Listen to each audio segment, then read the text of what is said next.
What's up guys, for today's video may bago tayong aayusin sa ating Raider 150. So ngayon magpapalit tayo ng ating clutch lining, yung spring ng ating clutch lining, ganoon din ng ating langis, oil filter, kickstart, yung o-ring ng ating kickstart medyo may konting tagas ng langis, ganoon din ang ating tensioner na medyo maingay. So let's go. So eto na mga ka-rider, nandito na tayo sa kasa na ating pagbibilan ng ating mga kailangan na palitan sa ating Raider 150. So bago ko pa ito bilhin, nag-check ako online and then pinagay ko yung presyo, no?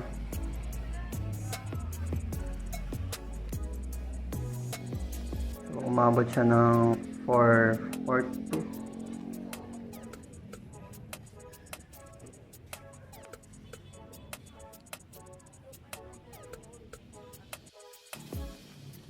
So, eto na nga mga ka-rider, moment of truth, umabot tayo ng 4,440 dito sa ating nabili. Ano ba yung mga nabili natin dito sa ating Raider 150? So, eto una yung ating clutch lining. Dito nabili ko siya ng 1,700 something. So, online nasa 1.4 ating oil filter, PP din. Yan, ang ating mga spring, 5 piraso to. So umabot ako ng 250. Etong ating top head na gasket sa online nasa 501 to, no? Tingin ko mga ka-rider, pero dito umabot ako ng 750. So ito yung ating sa kickstart natin, gasket ng tensioner natin at itong tensioner mismo, no? So let's go. So eto na, nandito na tayo sa kasa ng ating pagpapaayusan. So wala tayong gamit, no? Sapat na gamit para tanggalin natin yun sa engine natin. So nag-decide ako na dali na lang dito sa kasa na kakilala natin. Yan, natanggal na yung ating top head cylinder na cover. So bago pa naman iayos to ni sir, ginawa niya muna, tiniming niya, no? Kailangan kasi nakataas yung ating cylinder, naka-top head cylinder bago niya i-adjust yung ating tensioner. So dito na si sir, sukatin niya yung clearance ng ating cam.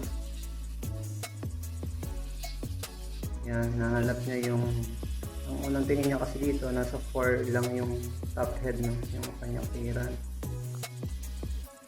So i-check niya pa ulit kung nagbago ba o kailangan niyang i-adjust yung shim. So sinecheck niya, sinusukat niya yung clearance.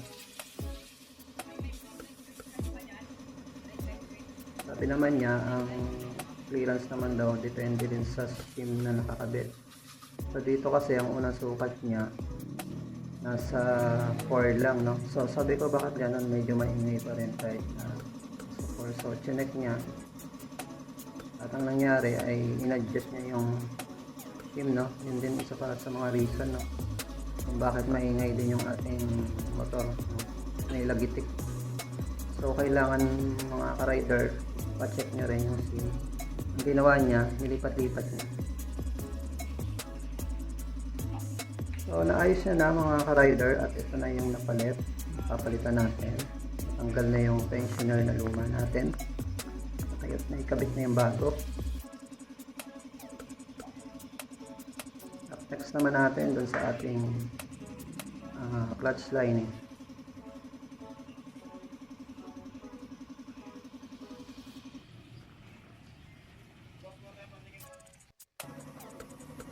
So dito na tayo sa clutch lining natin, nabaklas na yung kabila, tanggal na yung cover ng ating clutch lining. ating clutch. So kung mapapansin nyo mga ka-rider, buo pa rin yung panggilid na gasket, no? So okay ito, hindi na tayo bibili pa ng panibagong gasket. So medyo mahal din kasi yung gasket, nasa 200 something. So, sabi ko ipapaingatan ko na lang na mabaklas ng maayos. So nabaklas naman ng maayos, walang sabit, at ito na, diretso change oil na rin tayo dito, pagkabit ng clutch lining.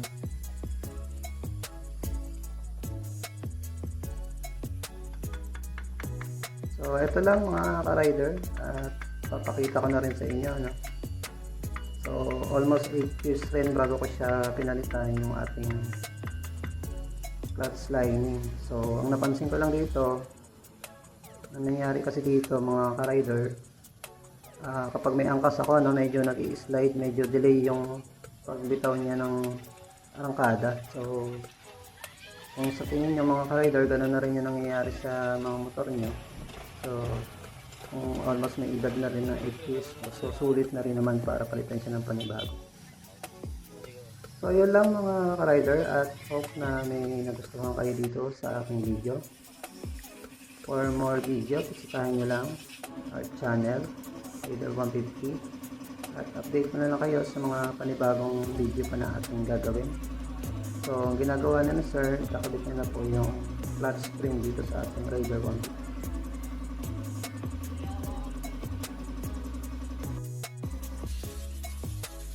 Nakabit na, so ito yung sa kickstart natin, papalitan na rin yan. So ito po yung luma, no?